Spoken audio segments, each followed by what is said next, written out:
Топ 3 естетични процедури преди сватба. Аз съм доктор Адем, клиничен естетичен дерматолог, и ако тази година се готвиш за сватба и искаш кожата ти да изглежда млада и сияйна, изгледай това видео до край.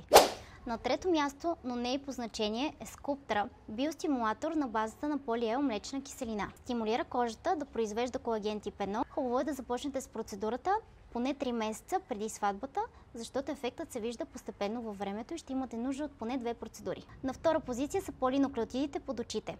Това са молекули, извлечени най-често от ДНК на сьомга. Стимулират микроциркулацията, подобряват регенерацията на кожата и са идеални за третиране на тъмни кръгове под очите и фини линии. И на първо място, разбира се, са хидратиращите бустери за кожата. Комбинацията между профайло и профайл структура дълбоко хидратира кожата, а структура придава допълнително лифт ефект в зоните на отпускане. За най-добри резултати направете процедурата поне 2 седмици преди събитието. Кожата ти заслужава същото внимание, както и всяка друга част от сватбената подготовка.